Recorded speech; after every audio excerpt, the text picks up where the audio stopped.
Welcome to On the Brink, a fresh lens to take you and your business to new heights. Hi, I'm Andi Simon. I'm your host and your guide. And remember, my job is to get you off the brink. I have to help you see, feel, and think in new ways, because when you see something and then you feel it, you begin to understand what it is. And if not, it's just this abstract thing. So whether it's a podcast you're listening to or one of our videos, it's important for me to bring people to you who are, thought leaders, change agents, people who are bringing something new that you can actually use. It's one thing to preach it. It's another thing to do it. I'm so delighted to have Kip Wright here with me today. And for those of you watching, he has a wonderful smile. He's an absolute gracious gentleman, but he's got something new that I think you who are in business, running businesses, managing them are going to find, oh, wow. And so let me introduce him and he'll tell you about himself. And then we'll get into this great new tool that I think is ready to. So he's president and CEO of Genuine, and he oversees all aspects of the business. It's a North America-based IT staffing and solutions provider. And he's really into staffing.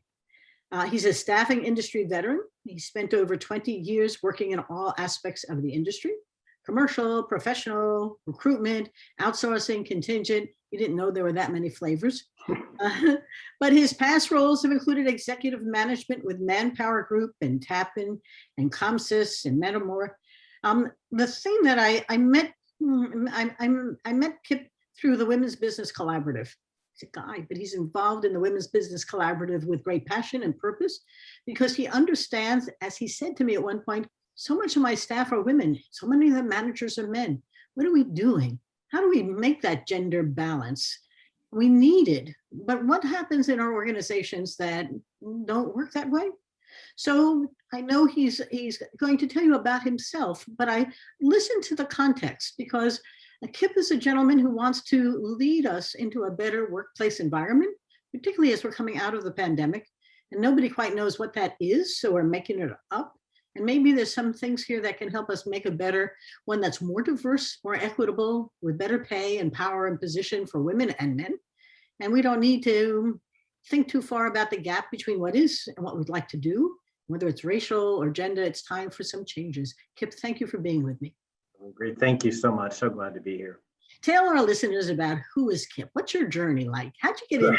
Yeah. So born and raised in Louisiana, born in Louisiana, raised in Texas, an LSU boy. So I do love my Fighting Tigers that are diehard NCAA football or other sports fans. I got into the staffing industry a little bit by mistake. It was one of those situations where no one ever grows up saying, I would love to be an executive in the staffing industry. Once I got into the industry, I fell in love with it.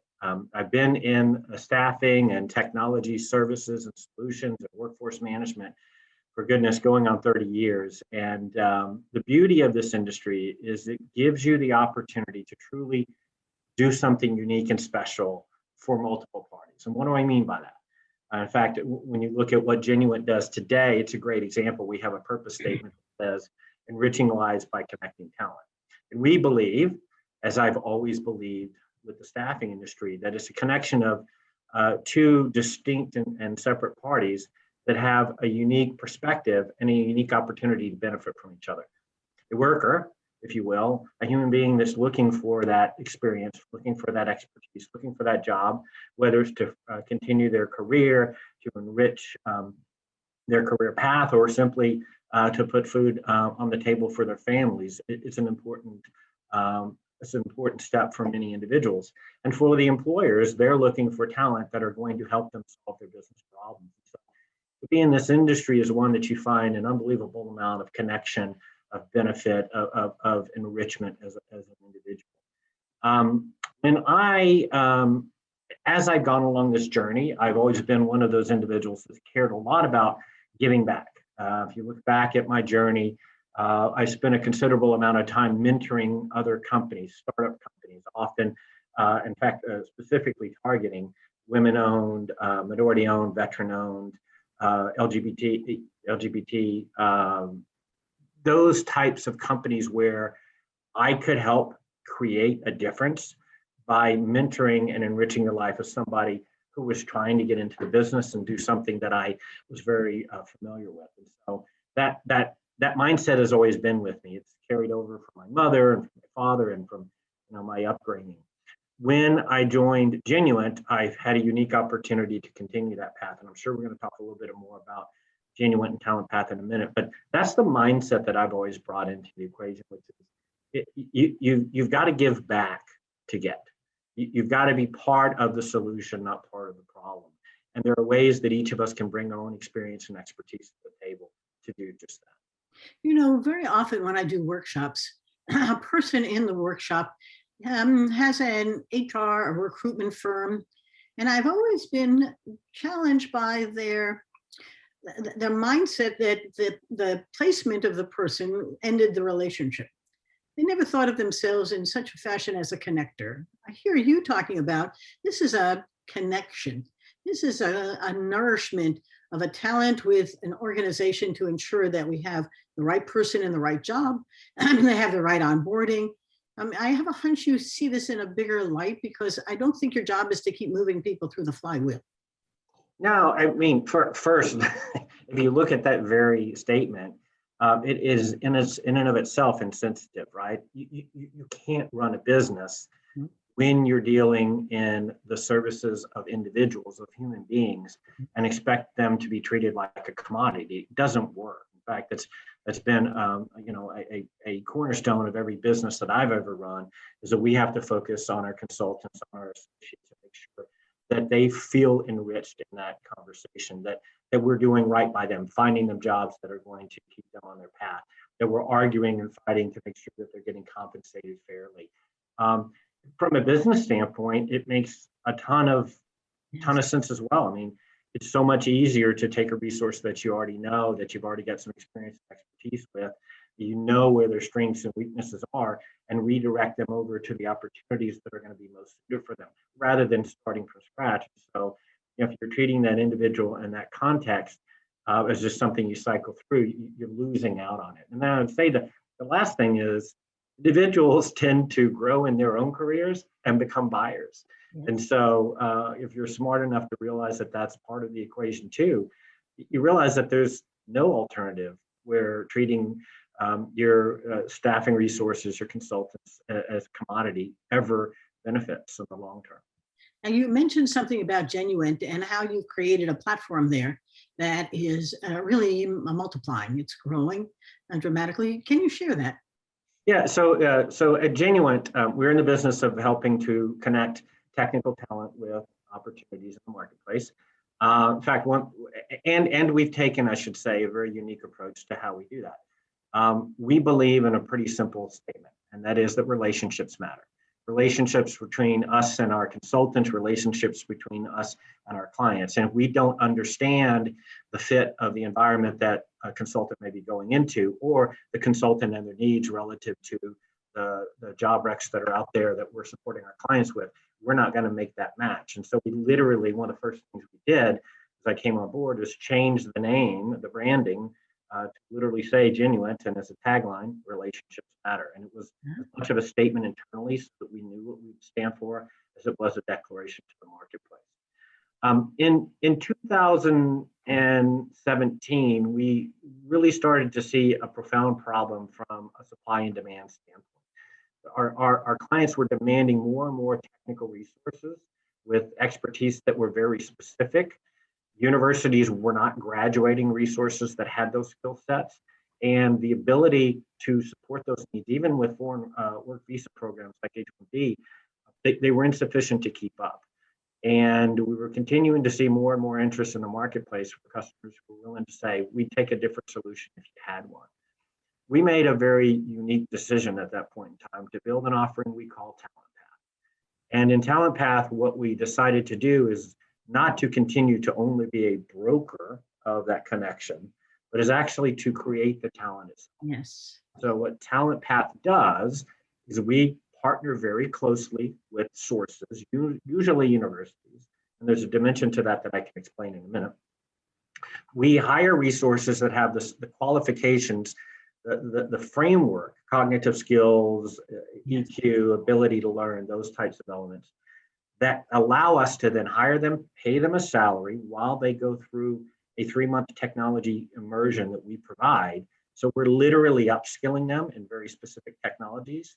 And then we push them out in a traditional staffing business model so that our customers can consume it and try those resources. What we end up doing is we solve a unique challenge for our customers. That's a low cost, low risk way of accessing newly experienced talent. And we launch the careers of technologists. And we're so excited about what we're doing. It is just brilliant. How long has it been going on? We launched it just over 2 years ago, and certainly not the kind of offering you would want to launch in the middle of a pandemic.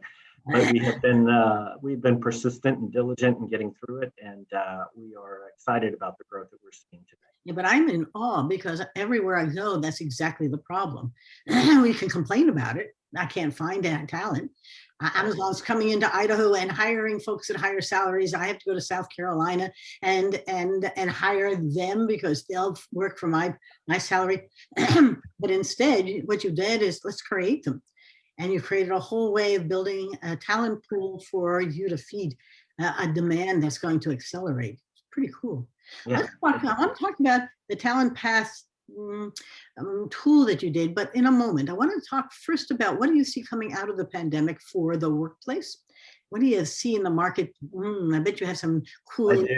I do. I love this topic. I think I have mixed emotions when I talk about the silver linings of COVID, because I don't think any of us would ever want to have gone through that to reach the outcomes that we are now seeing. But having said that, there are some incredible silver linings. The first is that we've redefined, I would say, wholesale, how we look at the employer-employee relationship, how we look at workers, how we look at where workers are expected to be, and how we manage and engage them. We've had to, as a community, refine and become much clearer and crisper around the expectations of performance, which allows us to rethink how we engage that talent. I think there's some profound positive implications to that as a result. The second is that this has been the largest global experiment in remote working that you could ever imagine, and by and large, overwhelmingly successful. So as a result of that, you're looking at fundamental shifts in how organizations structure themselves. And I mean, from a literal standpoint, brick and mortar type of things. I think you're going to see some real changes in that. And then the last thing is, because we were pushed into this remote environment, in many cases, we literally shut down sectors of our economy, or we had, kind of isolation, if you will. It forced businesses to rethink how they engage with their customers, how consumers buy, how they distribute products and services. And I would say the single biggest trend coming out of that is going to be a very significant push towards digital transformation. And all of the elements that come from that, big data and understanding transactions and seeing what insights those transactions can allow you in terms of shaping your business, how you engage and building the platforms to do that, and then the obvious implications around security and bandwidth and processing and automation. All of that is converging at a point that says now offerings like Talent Path that are literally going to help produce the technologists of the future are in high demand coming out of this that never would have imagined when we went into it. You're going to find it hard to fill that because we need people to do it. And we're a little short on the demographic stuff here. Unless you can really aim for an older workforce, because that's what we're going to be moving towards, much more so than we ever expected. But it's very exciting. I love change, which is, and people hate change. So, and I used to tell people, if you want to change, have a crisis or create one. And nobody expected a crisis like this, but I always preach, don't waste the crisis, because humans are extremely adaptive. And we're agile. We've evolved over 2.5 million years because we've been able to see new opportunities and take them, sometimes better or not.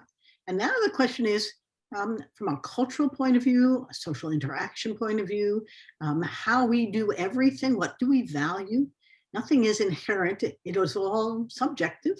And so the stories we tell, how we design, I love the vision that you're creating because it opens up a platform for, I don't have to do it the way I did, but I'm not quite sure how to. So let's test some things. Let's see what works. Let's use our creative, let's engage our employees in that creativity. It's going to be a very exciting time. So with our excitement, not everybody is as excited as we are. Some people I know want to just go back to the way it always was, and they're going to hang out in the bar the way it did, and may they be happy. But you have a new tool on the market that I think is most extraordinary. I'm going to let Kip show it. And for those of you who are listening, we'll make sure we describe it enough, and then you can come and take a look at it afterwards. But those who are watching, we're going to share our screen so you can see it. And I think the context in which it developed is extremely important for this workplace of the future, because I do think that that's exactly what's inherent in this, because some of it is the data that's going to help us drive change and see it in a new way. Kip, I'll let you tell us about how this developed and what are we looking at? Yeah, absolutely. And to put it in perspective, let me give you a couple of thoughts here. First and foremost, we talked about some of the things that the new world of work are driving. I think one of the most profound opportunities that's out there is the ability to look at the workforce in a colorblind fashion, right? So meaning quite literally, not looking at them in terms of limiting yourself to a specific location, a specific profile, and specific subset, but the ability to look at your workforce much more holistically, the ability to look at your workforce in a much more diverse fashion, the recognition that diversity in and of itself is an amazing asset for a company to be able to have different perspectives and different insights so that the products and services become much more valuable, to be able to build products and services for the type of people that are buying them. And our country is clearly a diverse country. And so why wouldn't you have that? So I think that's a mindset that I think we're going to see more and more as we drive into this. And it's certainly something that we've had within our own company at Genuine. When we started the Talent Path offering, we recall that the model is we will partner with universities and other sources to get access to talent that we will then hire and train to become technologists. Well, if you're building the model from scratch, you have the opportunity to think outside the box and how you do that. We did that. And we said, we want to go after a more diverse pool of talent that we can bring in. Why? Because we know our customers are beginning to look at that. Number two, because we know the advantages of having diversity ourselves. But if we're able to do that, we can actually, as a company, fulfill a different purpose, which is in special giving back. And so we saw that as a foundational element we wanted to build from the start. So our program is literally designed to target and partner with universities that are often disproportionately diverse, often have a disproportionate number of first and second generation students. That gives us grit, that gives us a very different profile of a student that we can hire as a consultant, but it also ends up giving us a more diverse population. Okay, so that's the backdrop. When you go through our training, one of the things that we ask those consultants to do is to build a project that showcases the strength of their technical acumen.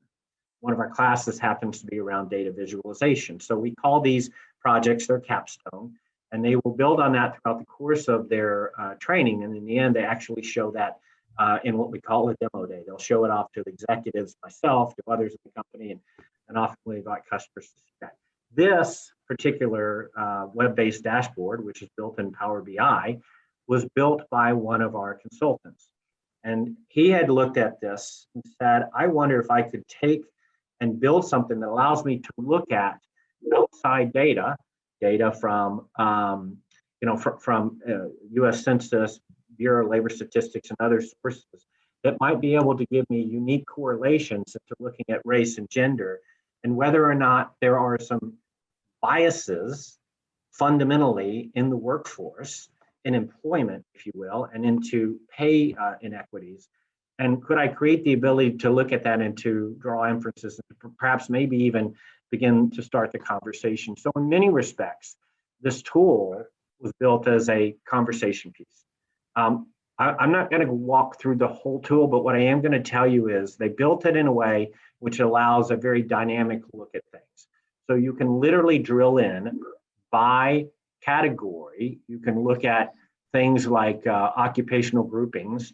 Within those groupings, you can actually see the concentration of racial or even gender differences within that occupation. You can look across time elements to see if that's actually improved or not.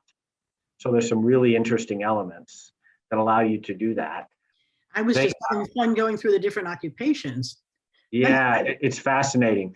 They allow you to look at Hispanic is an interesting dimension of this, by the way, because our census report asks you for your race, and Hispanic is not considered a race, it's considered an ethnicity, and a binary ethnicity, either Hispanic or non-Hispanic. And so we had to tease some insights out of that to be able to look at that as an element. I was really proud of the team and their ability to look at some of these things and to be able to say, well, where are we seeing concentrations of Hispanics vis-a-vis their population percentage of the US? And, really interesting, you start to look at some of the traditional areas where you're not surprised to see it. Well, in farming and fishing, migrant farm workers, there's an overwhelming concentration of that. When you get into occupations like legal, there's a overwhelming underrepresentation. Yes. And they even looked at this in terms of a gender component, which is, for me, as you know, because of my participation in WBC, was really interesting. Yes. But when you looked at this is just such a shock to me. You could look at things like, take a particular industry where women were overwhelmingly concentrated in that, 88% women in healthcare support, right? Why then do we still have a pay gap? Why do we still have a pay gap?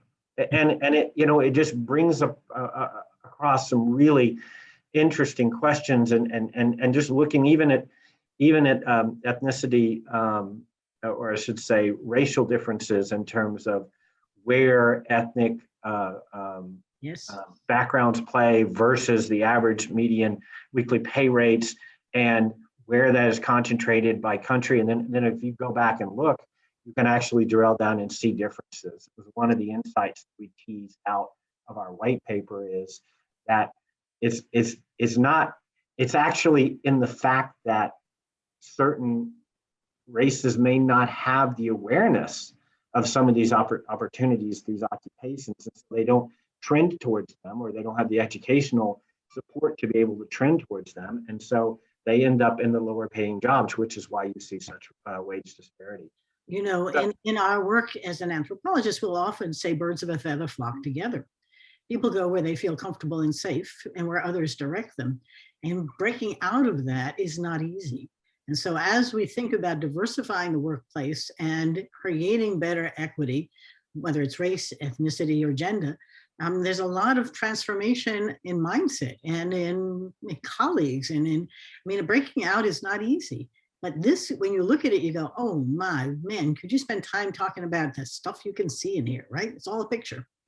Yeah, and it's really dynamic. As you saw, you click on certain graphs and it gives you different looks. And we developed this, as I mentioned, it was a capstone project. I had the team clean that up, and I said, let's actually write a white paper around it, which I spent a fair deal of my own time, because I really wanted to tease out some insights that I thought were amazing, particularly for me, revelations as a white male. So there's some really interesting insights in that white paper, but we offer this, if for no other reason than as a really interesting asset to look at, as a tool to play around with. I mean, this dynamic data, it's there, and actually I access it through our website, and it's not designed for any other reason than to simply say, here's some interesting data, and if we're all going to continue to work as a country towards a solution for a lot of these inequities, well, here's some really powerful information that might be helpful in starting that conversation, continuing that conversation, maybe even reaching some solutions. Well, if we're going to, um, Edie Fraser, the CEO of WBC, always talks about data. And a long time ago, I used to teach a course where data is talking to you. Can you hear it? I used to do it to healthcare strategists because data can be overwhelming. Yeah. And it has this wonderful bias of affirming your own story as opposed to open your eyes to new ones. The other part is that we see better than we read. We feel better than where our heads are thinking. So what was exciting about this was that, man, you could see on a page and then you could play around with it and then you could ask questions and see answers almost in a moment. And I didn't have to dig far, much less into your white paper, to see, wow, where are the gaps and what are we going to do to address them and how can we do it? And at the end, there's a tool that can be used by you to see how your company is and what it's like, so you can actually begin to benchmark. I had mentioned to you that I've been working with CEOs for a long time, but I listened to a couple of them really stuck on how do I create a diverse workforce? And the challenges from a staffing, from an onboarding, from a retention, a development, understanding where we are versus others, seeing progress are all sort of vacuums.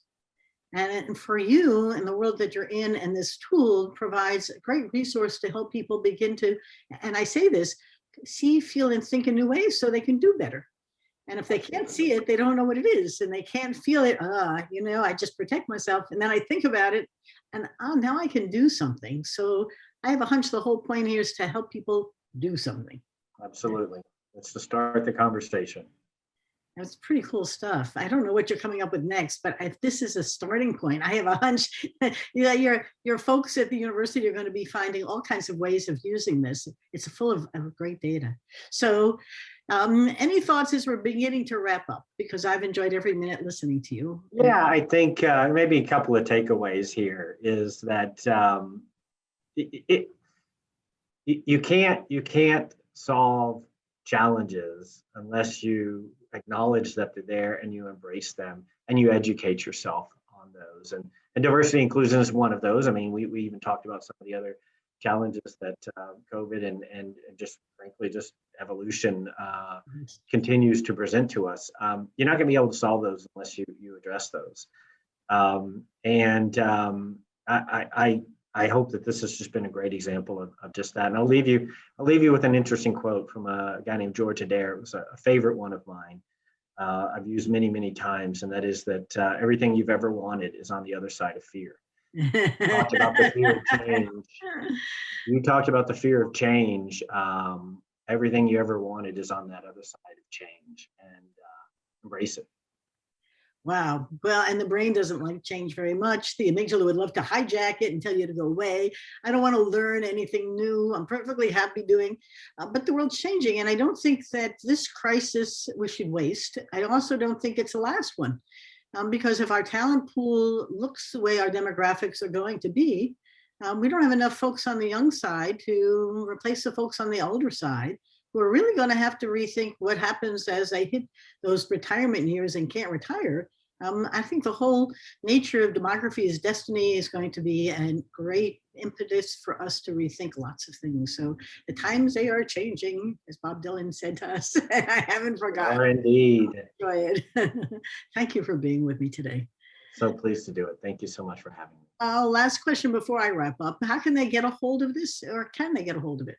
Yes. If you go to either www.genuint.com or www.talentpath.com, there's a link to this. You can download the dashboard and you can download the white paper.